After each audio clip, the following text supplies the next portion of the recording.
Are you ready to get casual? Grab your favorite adult beverage or combustible plant and join us for our roundtable TTRPG discussion. Oh yeah, it's time for Casual Friday. And now, here are your hosts. What's up? This is Casual Friday. I'm Jim. That's Brad. That's Ryan down there. And we are coming at you with the newest news in the tabletop industry. How's everybody doing? Well, good to hear it. Thank you for answering. And so, first of all, the first thing we need to do is I'm afraid I have to tell you that I have terrible news. Betty White passed away. No. Are you serious? 4 years ago. But you believed that it happened just now, right? Because if I told you Betty White died, you'd be like, wait, didn't that happen like 10 years ago?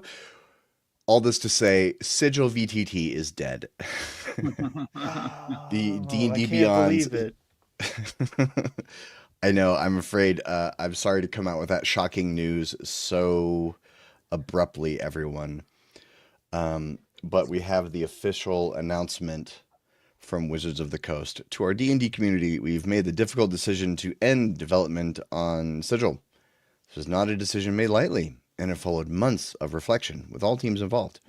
We're deeply grateful to everyone who explored Sigil with us and shared in his journey. Your passion and feedback meant the world, etc., etc. When we introduced Sigil, we imagined a powerful 3D virtual tabletop, etc., etc., but it didn't work. It doesn't actually say that. To everyone who built and played, blah, blah, blah, thank you. But then they tell us that they're so sorry that this happened, that they are giving, if you're a master tier, you get 6 months of free credit. If you logged into Sigil, it didn't work for me because I have a Mac, so I could never log into Sigil. They're going to keep the service running until the end of next October 2026. And if you got minis stuff, I'm pretty sure I have this mini, so I guess I get a new digital dice set, woohoo, and a new character sheet backdrop, which is just a random fantasy JPEG. So yeah, we were all surprised. Ryan said breaking news in our group chat. Breaking news that we thought already happened. Yeah, so this is basically the coroner's report. Like, we all knew the body went to the morgue.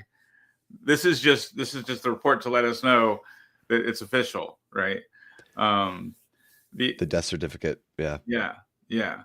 The like we all knew this already.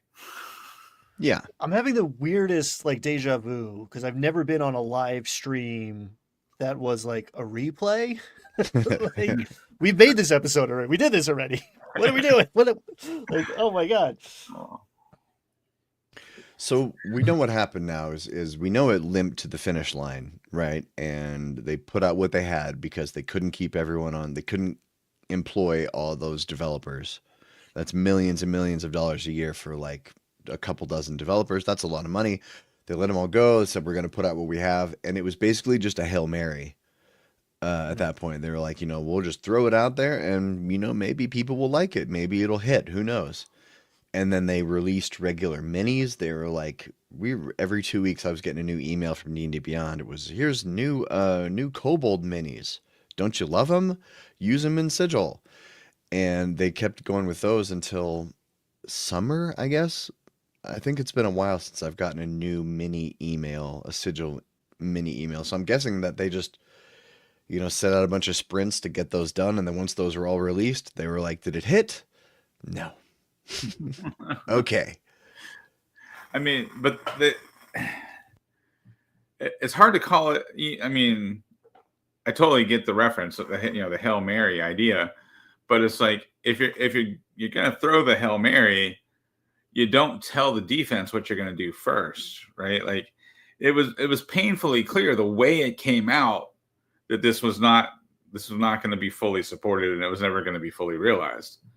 I think it's also funny that the article says that we spent months deciding. It's only been out for months. Like, so they basically put it out and spent the entire time after they put it out deciding whether or not they were going to pull the plug. Yeah, I think when they say it months of reflection with all teams involved, it really means all teams that are left after we got rid of the teams that were involved, because those guys aren't here anymore and haven't been for a long time. Yeah, it's just we all knew that it was over as soon as it came out. Like it came out with a whimper. It's like the time my first day on the job, I had to go to a meeting with all of the managers, which I was one of, and they told all the managers that they were all getting a pay cut.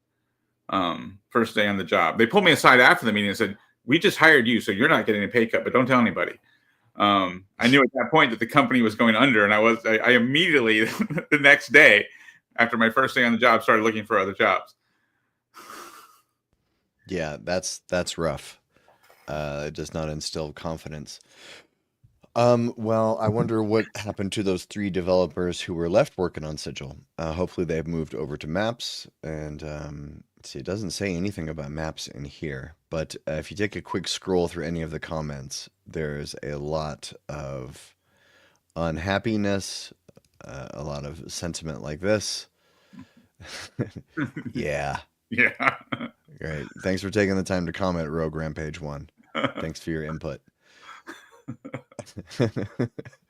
Yeah, so Sigil, if you were hoping that would, somehow pull, hey Phil, if that would somehow come back around, then no. No, that's not going to happen. No.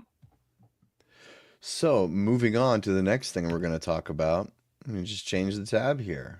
So the Hellfire Club homebrew item contest put on by D&D Beyond is happening now. Strange Box, Forgotten Campaign, blah, blah, blah. Celebrate the launch of Stranger Things. Welcome to the Hellfire Club, inviting fans to create their own fun, strange, or nostalgic magic items, whether it's inspired by 80s fantasy, game night memories, or Hellfire Club. Your item should feel like it belongs in this world. So the 80s. Let's see.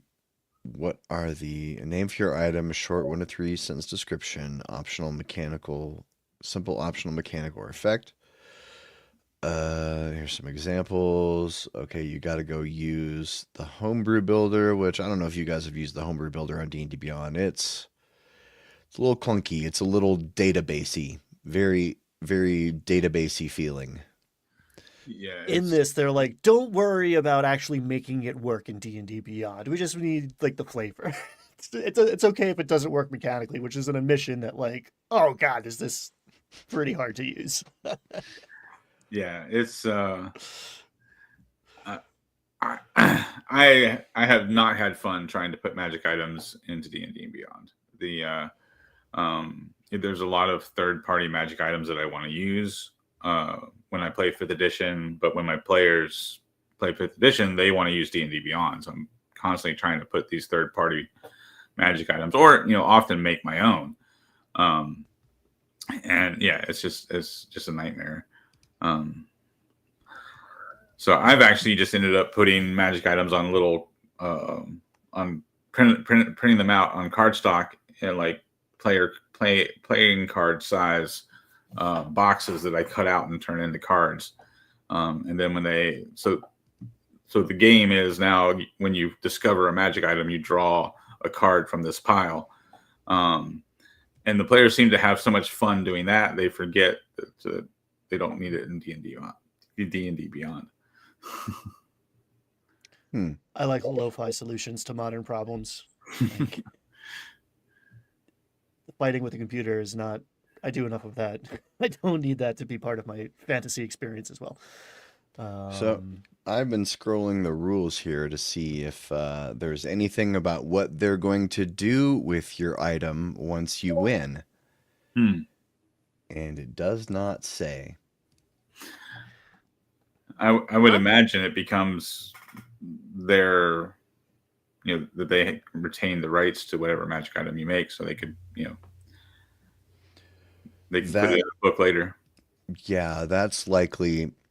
It's probably, that's why it's not here. That's probably in the rules on D&D Beyond, under the buried deep in the homebrew rules. Anything you make here is technically ours. But yeah, yeah, better win that jacket.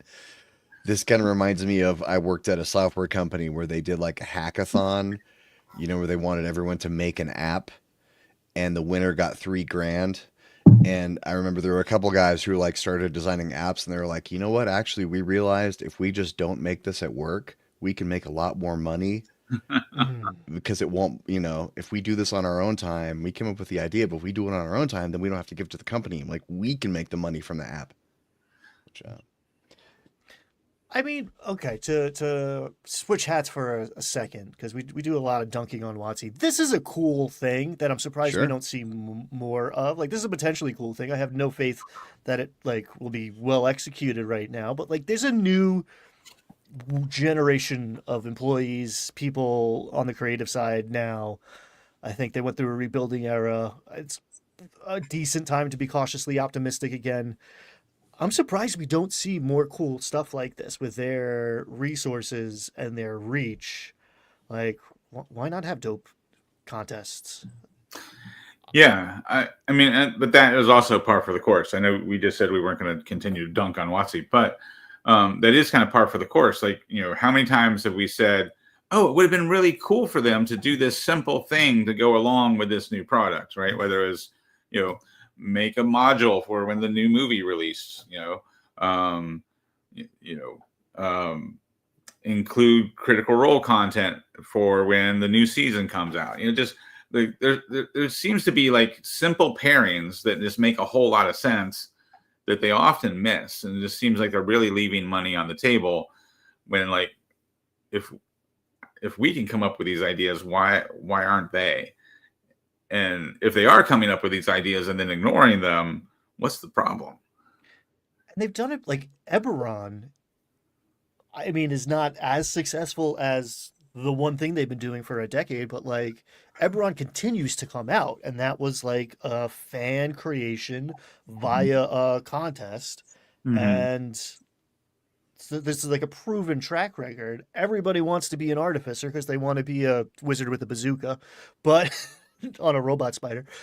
But like Eberron is cool, and what is 30 years old, 25 years old. I don't know what year is it. I have no idea what's going on anymore time wise, but there hasn't been another. There had like, what's the last new campaign setting we've gotten? Yeah, I mean, the Magic the Gathering stuff, but Mm. and what's the totally drawn a blank, the giant crystal in the pocket universe kind of thing, or is a Astral Sea? What is that? Well, like the Planescapey stuff. Journey to the Radiant Citadel. Which, I mean, yeah, it was. That was like. That's. I think I categorized that as Planescape in my mind, even though it. Yeah. Okay. Yeah, I mean, technically, that's kind of a new setting, right? It's in a, because it's set in the Astral Sea, right? Like it's a, it at least has the makings of a new setting, right? You could build on that if they continue to invest in it. But that's the closest thing we've had to a new setting, I think, since Eberron, other than the Magic the Gathering stuff.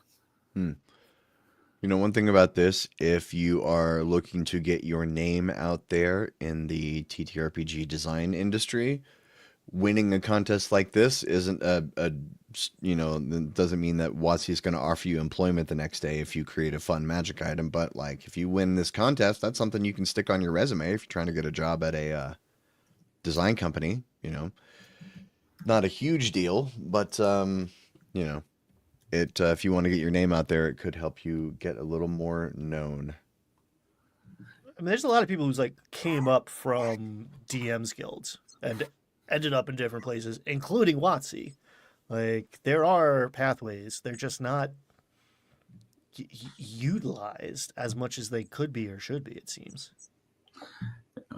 Yeah, Phil pointed out, and now I remember, Nintervale. It was the 4th edition setting. Like, 4th edition had its own setting. 1,000 points of light. Oh, sorry, that's a different. Yeah. Yeah, so Nintervale, I think, is so you'd have that, Radiant Citadel, and then the Magic of the Gathering stuff. Those are the closest things they've come to a new setting. But I mean, they abandoned Nintervale along with 4th edition, right? So there really hasn't been much else. All right. Oh, There's go ahead, Ryan. stuff on the there again. There's a lot of new blood in the mix, and I think this is the transition to the next part. Like, there's reasons to be cautiously optimistic about new settings on the way. So old is new again. The Hickman, Weiss, and Mangagello are all Coachella. going to be that. I can't. That was the who's that guy? The Steelers dad? I don't know, some guy, some Pittsburgh guy on YouTube. He called him Joe Mangagello. Anyway, they're all back on the payroll at Wizards of the Coast. Dan Ayub said, when I took over D&D, I had some specific folks I wanted to bring back. Today, I have the honor of welcoming these folks back home. And they didn't specifically say they're doing Dragonlance, but you see Joe is wearing a Dragonlance shirt as he is a full-on Dragonlance stan. We know this. And then Hickman and Weiss, and so we don't really know what they're doing, I don't think. I mean, Manganello's been sitting on that Dragonlance script that he's been trying to get made for years now, right? I would love to see that come to fruition. The Dragonlance TV series that he wants to do, you know, in the same vein as Game of Thrones. Like, he wants to do a darker, more serious, you know, TV show set in Dragonlance, which I would absolutely love. Yeah, last I heard, he had a deal, or he was working with CBS and Paramount, and it was to make a show for Paramount Plus, and that fell through, I think, last year. That sounds right. Last year or year before. But yeah, it's I would love to see that. So, you know, would they do a TV show? Would they boil the script down and make a movie and see if that hits, and then maybe make a sequel? Or, you know, are they just going to get, you know, a Dragonlance novel out again? I don't know. I don't know if I do this, but I'm going to share a little peek behind the scenes for all y'all in the group chat that goes on all week to set these episodes up. I shared this link with coming soon to a press release about cancellations near you. Because again, this is like we're like in Groundhog Day. I've seen this movie. I'm gonna get excited about this, and then I'm gonna forget it exists, and then I'll be reminded it exists when they announce that they're not doing it anymore. Yep. Yeah. It's.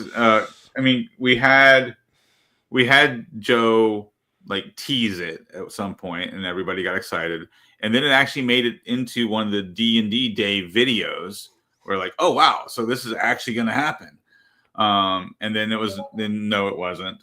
And then there was some video for like a table company that they had made this cool table for Joe to put in his house. And he mentioned it again, like, hey, I've actually got this lined up with a different studio. And then no, that didn't happen. So here we go. So this is round 4. Well, I'm thinking WotC probably had to hire them before Darrington Press did. You know, before they hired Joe to develop the Drake Spear campaign world for Daggerheart. Yep, the Wyvern sword. I mean, he's up there for like best guest spot in an actual play like that. He pulled a move. He pulled a move that they didn't see coming. And respect, man, to my fellow Yinzer. Yeah. Yeah. Yeah. Everything I've seen of Joe, you know, impresses me. Like, he seems like a good guy, and seems like he's got some like really cool ideas. So I would love to see him finally get his shot at this, whether it's a movie or TV show or whatever.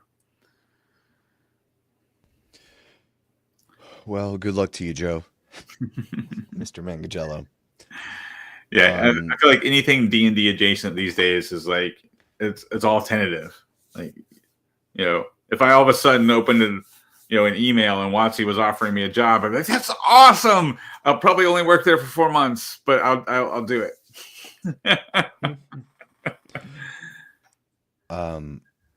Yeah, I was going to tell a story, but we had to keep things moving. I got a heart out today. All right. So moving on, the next thing that we're going to talk about. So there was a Hasbro quarterly report, and apparently they talked about Dungeons and Dragons more than usual? Question mark.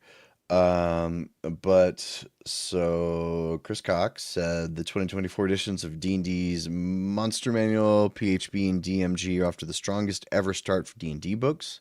D&D Beyond's new accessible VTT has driven weekly traffic up nearly 50% since its September launch. I don't know what September launch they're talking about. Last year?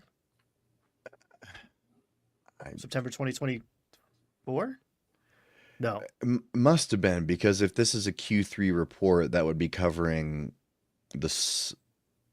That would be Q3 is what? June to September? Mm-hmm. So they couldn't be, well, I don't know. That doesn't make any sense. It doesn't matter. But so off to the strongest start ever. So he didn't give us any actual number. Oh, wait. So Hasbro overall is up 7%. Wizards is expected to be up 36 to 38%, largely due to the performance of Magic: The Gathering. Mm-hmm.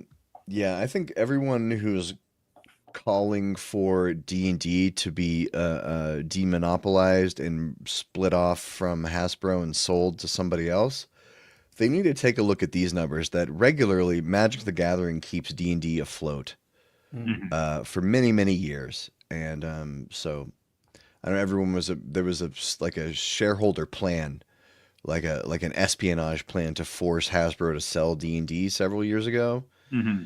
And everybody thought Larian was going to buy them, and I love Larian, but yeah. Well, of those plans, the one that got the most attention, I believe it was actually to split the entire Wizards of the Coast branch off from Hasbro.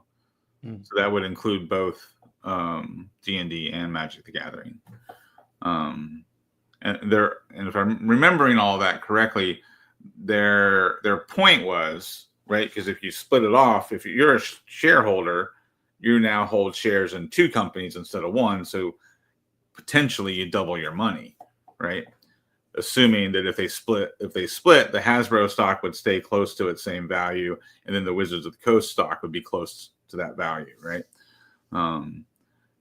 That was the brilliant idea back when D&D was firing on all cylinders. Before that thing that happened in 2023. And now, Hasbro is so dependent on imported Chinese plastic that they are having some troubles with them tariffs. Yeah. Don't trust statistics, especially from giant corporations. But yeah, everyone doing like victory laps about the end of D&D they all have a different agenda. They're trying to sell you their game, which like respect, or they're on like the woke is broke train or whatever. But like, it's still the most successful of all time ever, and it's rarely been better. Look around, nerds. This is a golden age. Enjoy it. Yeah. Stop trying to dance on Watsy's grave because you look dumb. You can pee on him once in a while. That's fine, but like, they're doing good. They're doing good. Oh no, the distributor that they no longer work with is showing that they're not selling a lot of PHBs. Yeah, okay, that makes sense. That doesn't mean D&D's going down. It's been weird to watch everybody like cheer for their destruction as if it's like good for us. D&D is like the icebreaker, and all of these indie games are following in the channel that it's making. We need a healthy D&D to like turn normies into nerds so they can come play games with us and then play better games and other games and have a good time. Like, yeah, it's cool. One of us. One of us. Yep. We need WotC as the gateway drug so we can, we can deal our stuff. Yeah. Yeah. All right. So moving on, the next thing that we're going to talk about. So those Forgotten Realms adventures are coming out soon, very, very soon, right? And they are giving away a free adventure, the Tenebrous Stone Adventure. So darkness stirs in the quarries of Helmsdale. Tenebrous Stone is a chilling adventure from Forgotten Realms Adventures and Faerun for level 3 characters. This is adventure in the 50+ adventures in the book. Follow the format of the adventure examples in the Dungeon Master's Guide. Some of these adventures, like the Tenebrous Stone, can be completed in a single session. Others might require several sessions. Let's claim the adventure. And let's take a look at it. Don't dox your stuff. I did the deep dive because the last time we talked about an adventure they released, the map made no sense.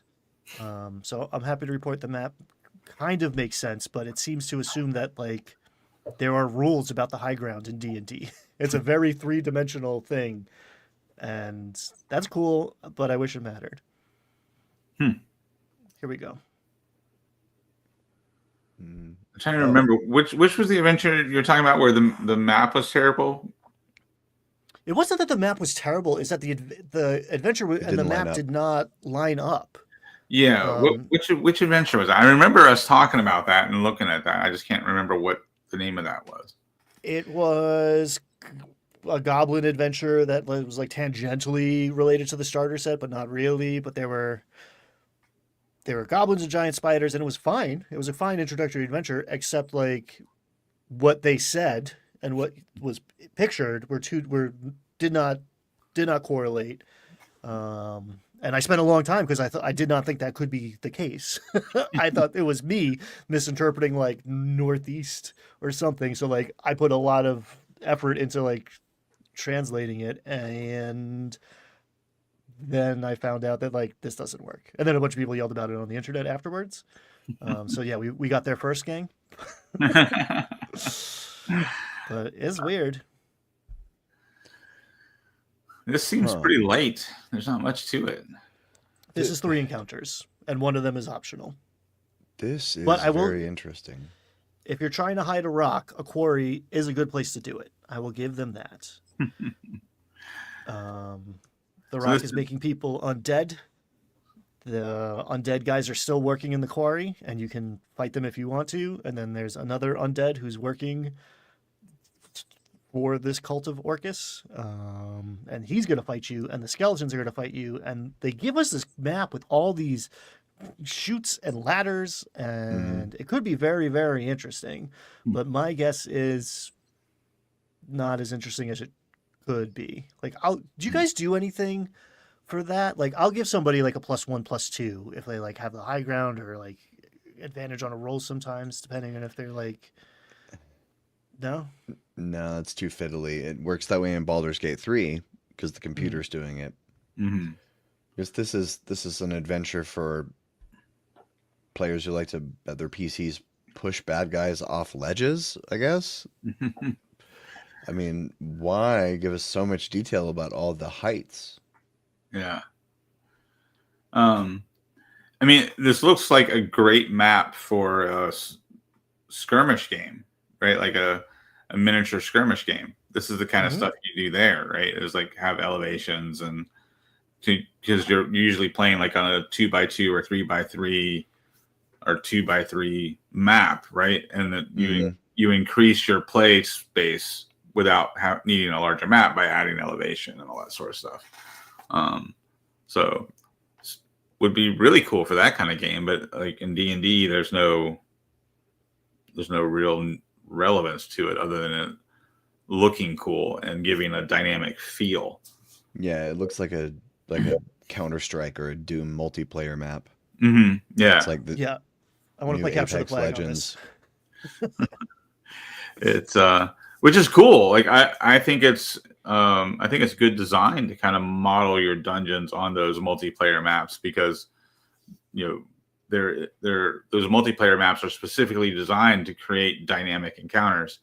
but then you as the DM have to utilize that space and move your monsters around in a way that makes that valuable, right? And I don't even know how these monsters would make use of this particular terrain type. Like I made a multi-level dungeon but I was using like cave fishers, right? Because they have like that web ability that they can suck people in, or like with a roper with its like ridiculously long tendrils, and you put those kind of monsters that can really take advantage of a space by like grappling the creature and pulling it up to a different level, and now they're isolated from the rest of the group.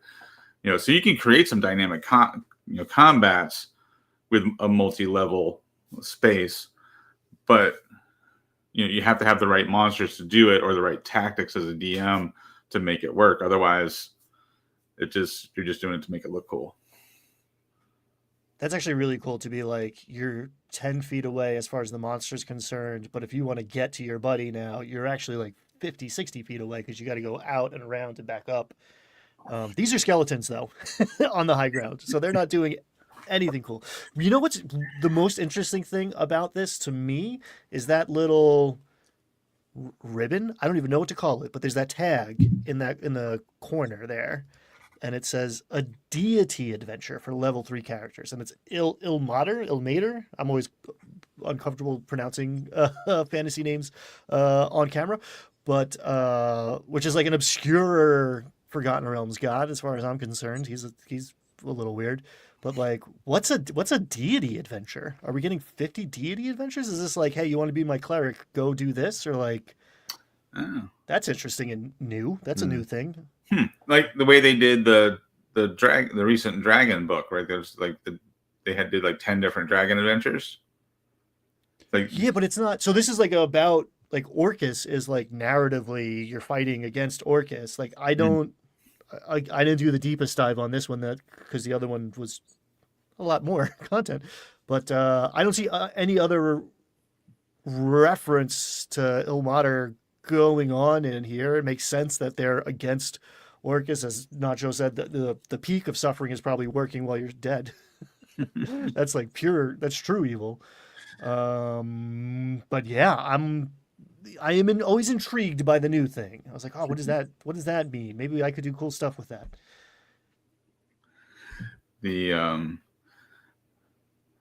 What I would suggest doing is use this map and get rid of the undead theme and put a roper and a bunch of piercers in here, and have them all psychically connected. So the piercers work as the spotter. So as long as the piercer can see you, the roper can grab you from around the corner where you don't see the roper, right? Something like that. Or like riddle it with Odiugs. Like, they pick you up and slam you, or they can throw you. So the Odiugs can, like, one on the ground can throw you up to the top level where the other two Odiugs are, and now you're in a really bad spot. Or just earth giants hucking boulders. I mean, hill giants. Yeah.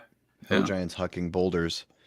You could negotiate with your DM about getting out of line of sight. If there's one who's up here and you're crouched right below, arguing line of sight there, that could be interesting. But then you're like playing another game on top of D&D. Yeah. Or an ogre and a bunch of goblins that are heavily armored, and the ogre like throws these like spiked balls at you, and then when they unravel, there's actually a goblin in there. Goblin cannon. Yeah. You could have some fun on a 3D map, but not with skeletons and ghouls. Well, so it says there's 50 of these, and this is basically just like a one sheet encounter.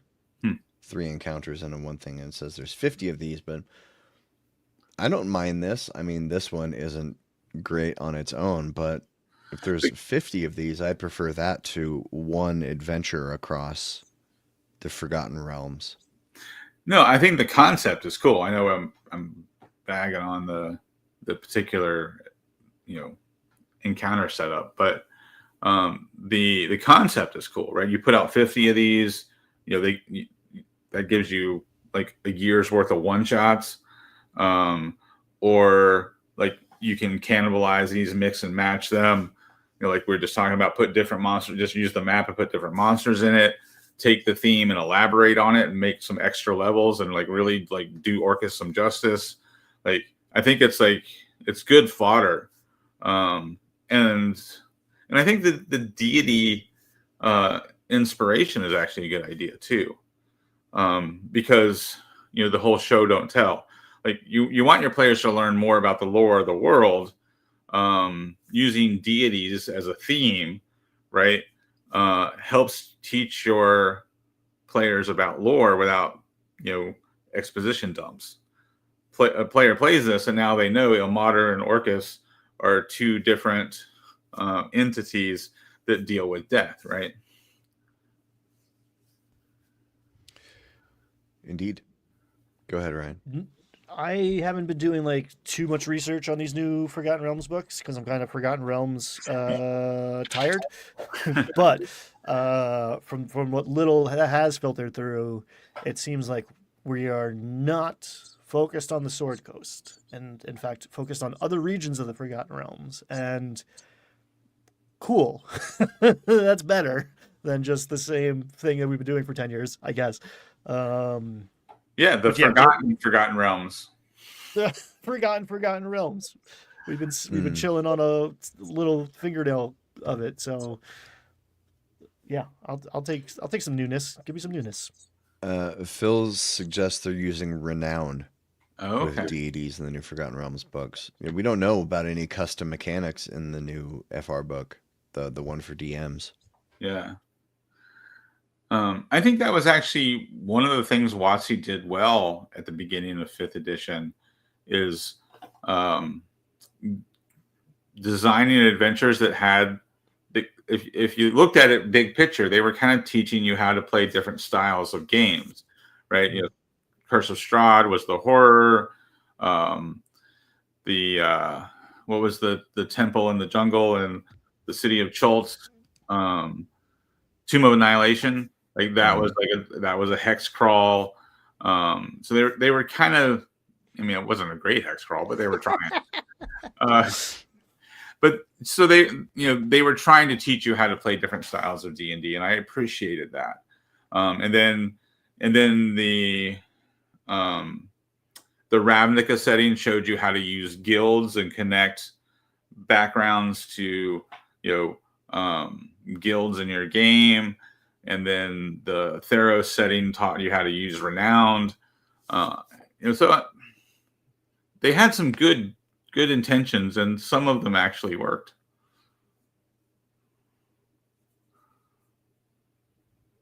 Or maybe I'm just feeling guilty for talking shit about them for the last, 30 minutes when I'm trying to say something positive. That's all right. You don't have to compliment Sandwich WotC. They're not watching. Still holding on hope for that job offer someday. Well, you got to win that bag of holding Make Your Own Magic Item contest, Brad, and then maybe that'll be your in. Maybe. Cut to us next week. Brad's in the jacket, pops the collar. I'm here for it. Let's go. Brad's gonna big time us. He's been doing it the whole time. All right. So we're cooking through all of our topics pretty quickly. So now we come to the part of the show that we call the catch up, where we tell you watching, yes, you should go subscribe to the Landlocked Warlocks YouTube channel. There's a bunch of good stuff there, not just the whole history archive of Casual Friday, although it is there, the whole archive. But also a bunch of actual plays, and coming up pretty soon, we're going to have another one of those. Maybe in just a couple weeks, even. And so what do you guys got going on? Go ahead, Ryan. I'm going to show you guys a sneak preview of the latest greatest from the Verdigris table. It's been under development for a very long time.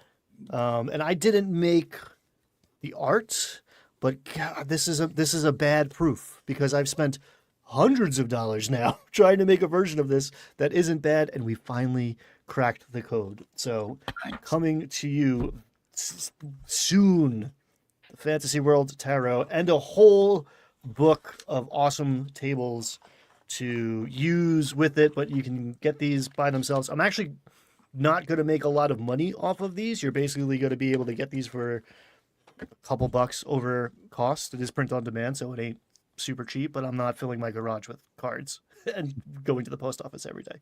But that's what's up. That's the a cornerstone of a big project that I've been working on for entirely too long, and I'm looking forward to being done with it.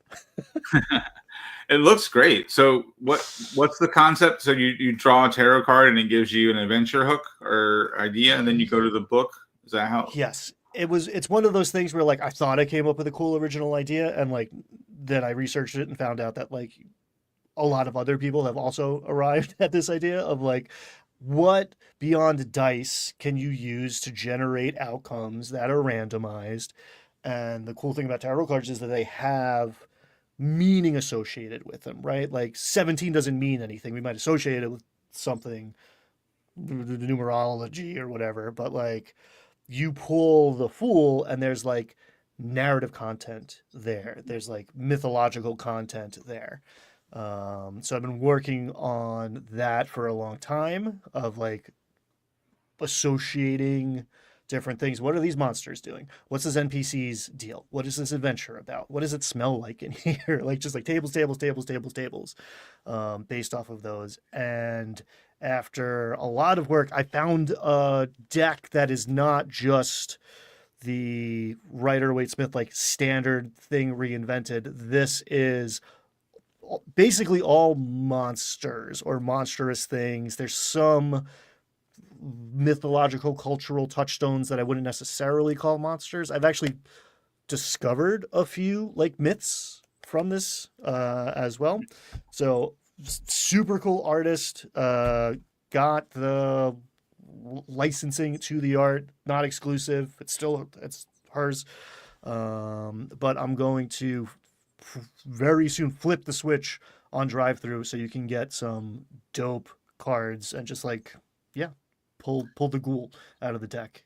That's awesome. And yeah, I'm excited. The book, I have learned it takes a lot more to make a book than just writing the damn thing. I learned that last time, so I've been very mum about it, but like now things are starting to come together. The big pile of ideas is slowly going down and becoming fit for human consumption. So stay tuned. Nice. So using this at the table, I draw a card and then I turn to the section of the book and there's unique tables for each card. Is that, or there? Both. Okay. So like you turn to the page of that card and that card has sparks, like keyword sparks, and then more prompts. It's still not 100% finalized, but it's like DM centric, but also like player facing questions and like character facing questions, or like prompts is the best way I can think of it. Yeah. If you're familiar with the Game Master's Compendium of Explosive Creation, right? Yeah. Similar level of detail where it's like I try to really hit. Here's a very specific thing that has enough open-endedness that it could potentially easily connect to like whatever is going on the ground. So if your players zig when they thought they would zag, or you just need like a cool detail for this NPC that you didn't think they would ever talk to and now you're inventing on the spot, or whatever, it's a long rest and you're like, what's going on at this campfire that's making the scene more interesting, or like why are these goblins different than the 17 other encounters with goblins we've had this campaign. I'm trying to answer as many of those questions as possible in prep and play. So yeah, it's coming soon. Yeah, Cool. I would say if you're out there and you're familiar with Dale Kingsmill and her vague and evocative DM advice, I would say Ryan's content is kind of vague and very evocative, right? So it narrow. I feel like, Ryan, your stuff narrows the focus a little better than just that generic advice of vague and evocative, right? But really doubles down on the evocative part. So I find your stuff very easy to plug in because it's not so vague that I have to really think about how does this fit. Usually I can take one of your ideas off a chart and like plug it right into whatever I'm doing, and my ideas flow very well. I appreciate you saying that, because that is the magic trick I am trying to pull off, and it's very hard to know if I'm successful because it happens in your brain, not mine.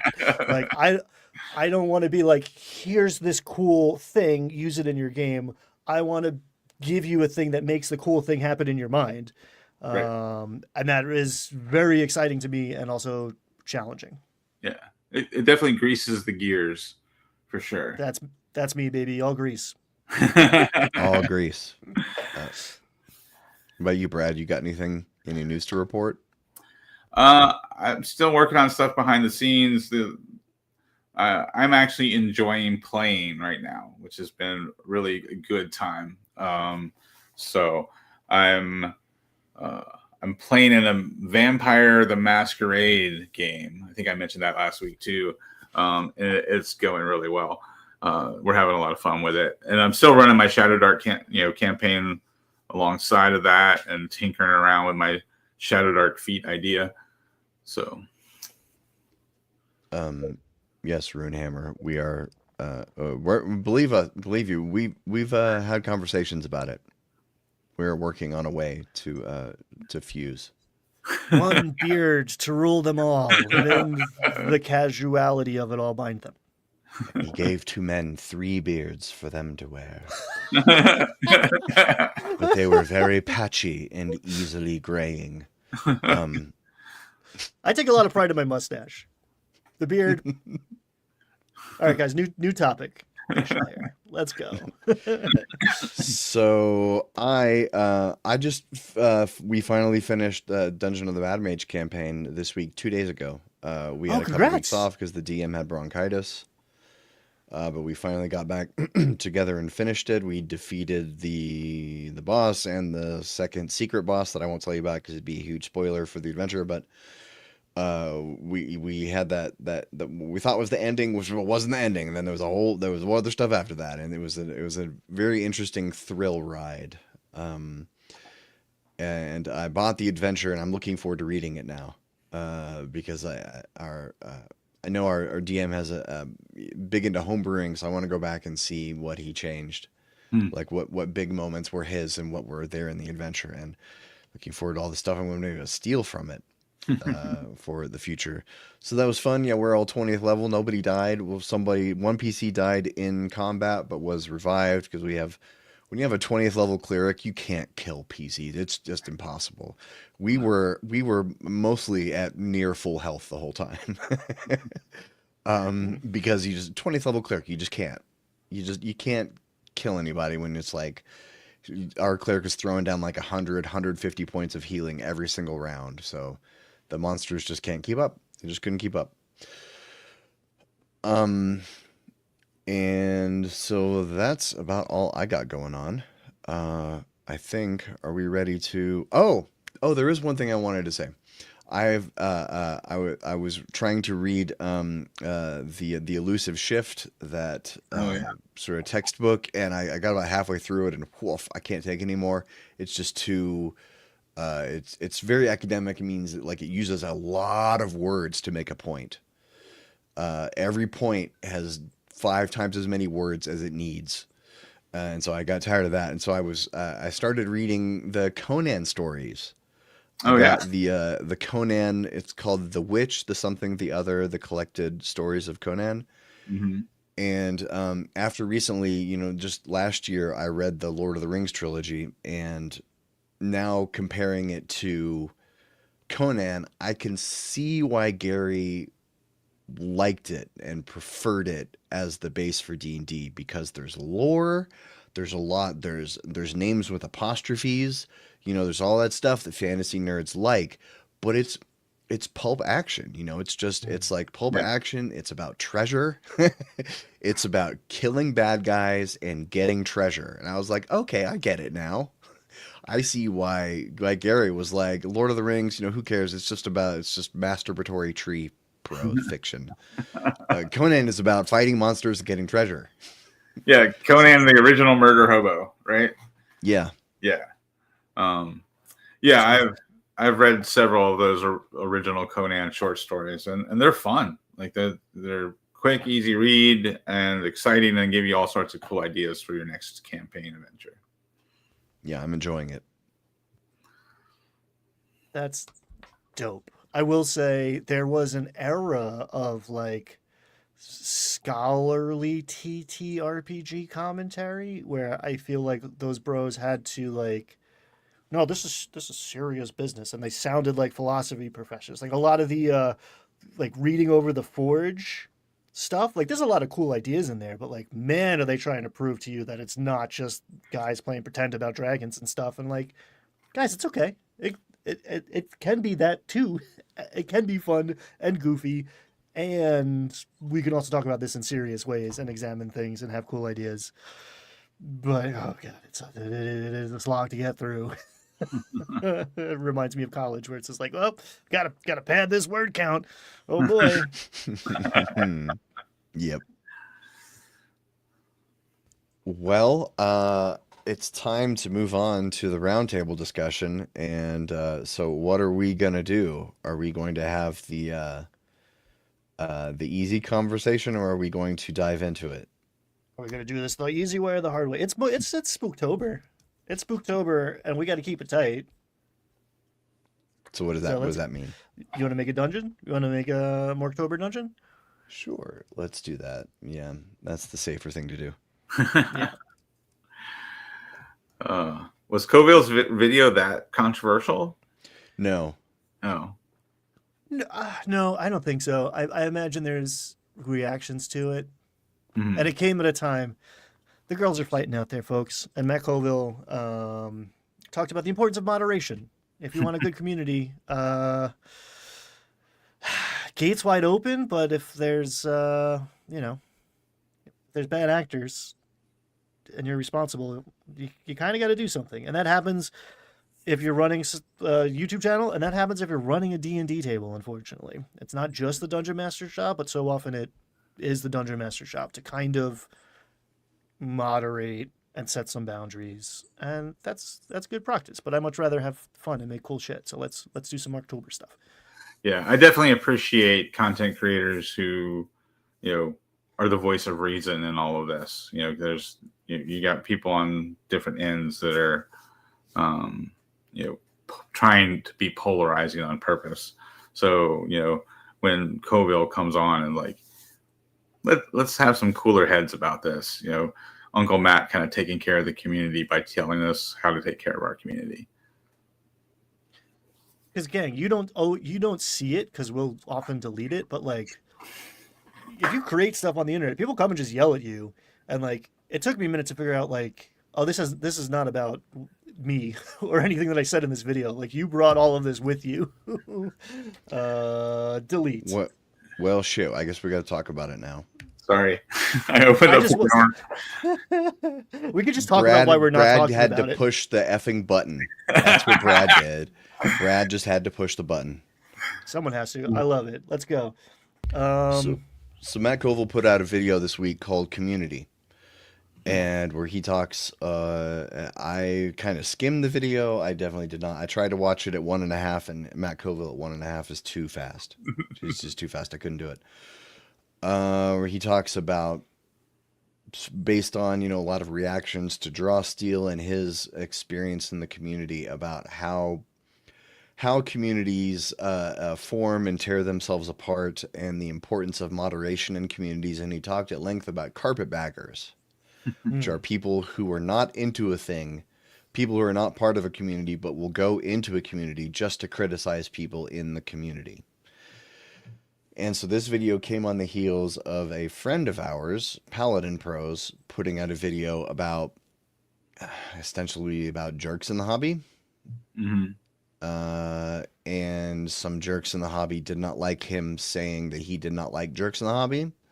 So those jerks in the hobby that didn't like him saying he doesn't like jerks in the hobby don't like that, and they're going to make a video about how much they don't like him saying that he doesn't like jerks.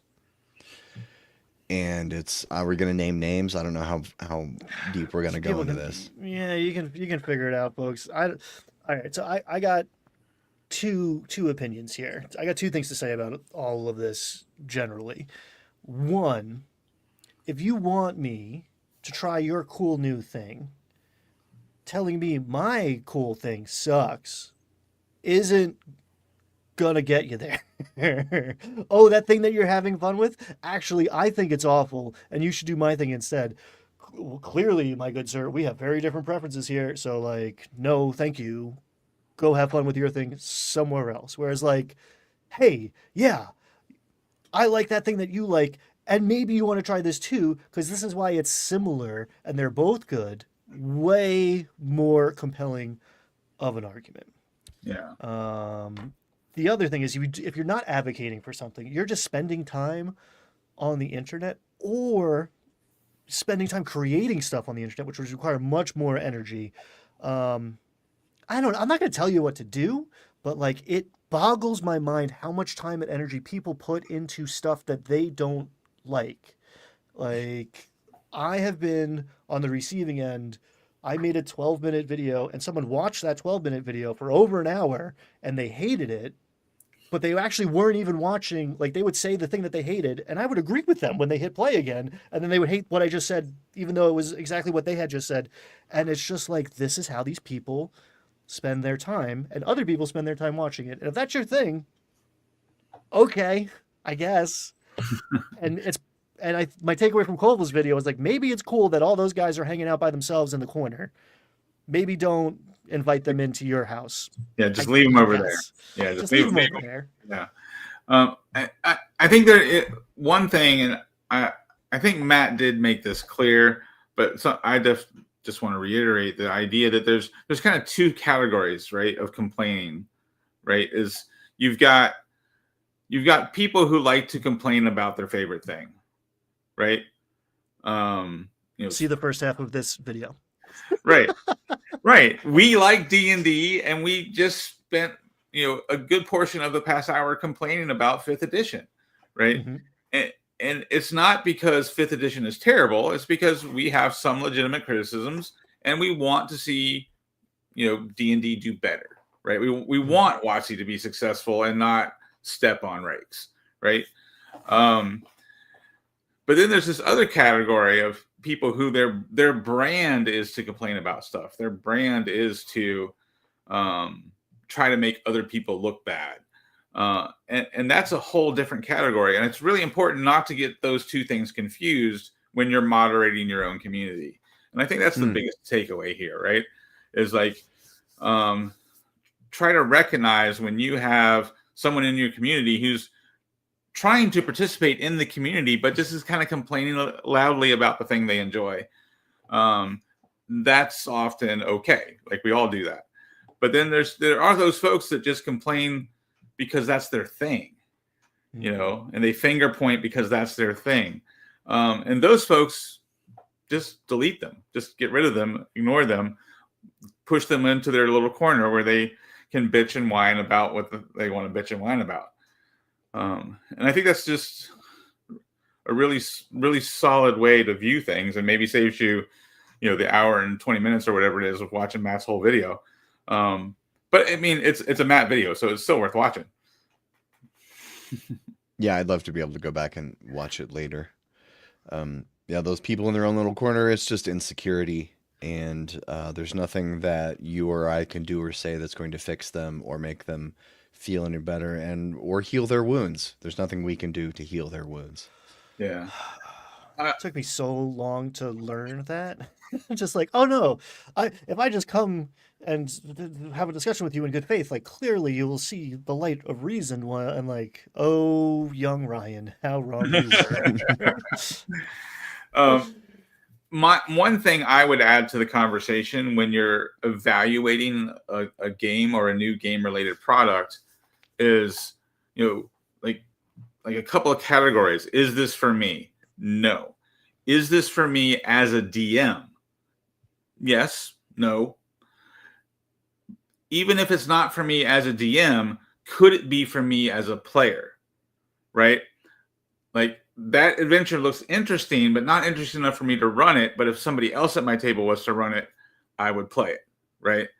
There's a lot of games that fall in that category for me. I'm always happy to try a new game. So when a new game comes out, like Draw Seals is out. If one of you wanted to run Draw Seal, totally down to play. I want to be able to play it, but I'm not excited enough about it to learn it and run it myself.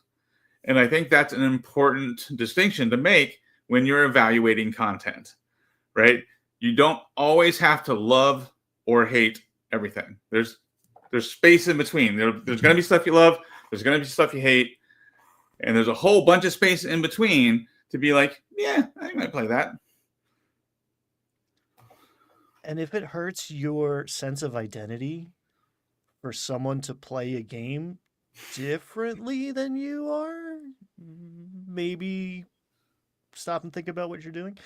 And if your sense of identity comes from what you are not, you're having this I don't know what's the word for it, reactionary reaction to something, to affirm what you are by not being that thing, you are allowing that thing to define you still.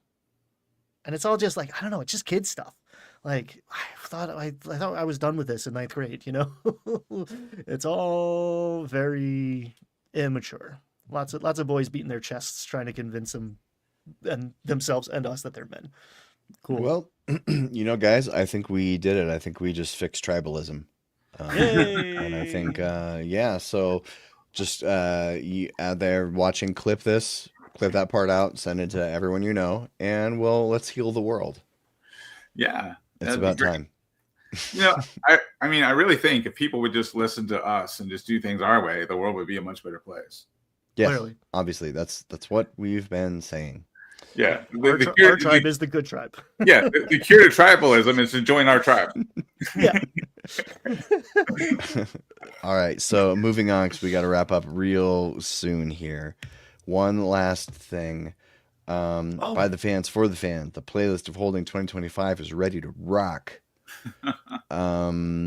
So D&D has an official playlist. So you have to listen to this in your games now because it's official. It's official content. Master of Puppets, Flock of Seagulls, Akina Nakamori, David Bowie, Tears for Fears, Electric Light Orchestra, Limoli Journey, Ozzy Osbourne, Iron Maiden. So it's a collection that has Enya, Metallica. It's an odd collection of stuff, man. Electric Light Orchestra, Ozzy Osbourne, Tears for Fears, and Iron Maiden. Yeah. It's I mean they all, you see how they got there, but this is clearly, the kids didn't grow up making mixtapes, right? Like if you've burnt a CD, you need like a cohesive, there's got to be a flow, Gotta have a theme, maybe even transitions, right? Do you put that 2 seconds of silence in? Do you crossfade?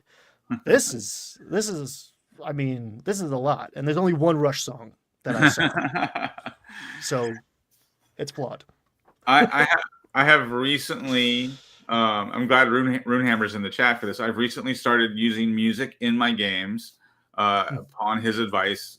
I got to play with him Green Dragon Fest, and like he totally sold me on the idea that I need to be using music in my game. And yeah, so I've started doing it, but I have realized that using music with lyrics doesn't work. It becomes a distraction. Yep. So I'm looking and finding music that, like music from like video game soundtracks and movie soundtracks that doesn't have lyrics to it, and putting together playlists of that kind of stuff for my Shadow Dart game, and it's been really fun. And I got a new speaker for a new Bluetooth speaker for my game room here that works really well. I'm excited about. So that is the playlist of Holding 2025. If you're interested, I guess the D&D community in their Discord voted on it. We probably miss a lot of things by not participating in the D&D official Discord, but you know what? I'm on too many Discords already. I'm looking to get out of some, not join new ones. I hear you. You're allowed to quit mine if you are even in it. I don't, Ryan. I don't think I'm actually in your Discord. I will seethe, but quietly. I will never say anything about it. I'll just. I would be. Yours is one I'd be in. That's one I would be in. All right. Anyway, I got a heart out. We got to get out of here. So thank you all for watching and listening. We love you. And, go have yourself an awesome weekend. Bye, everybody.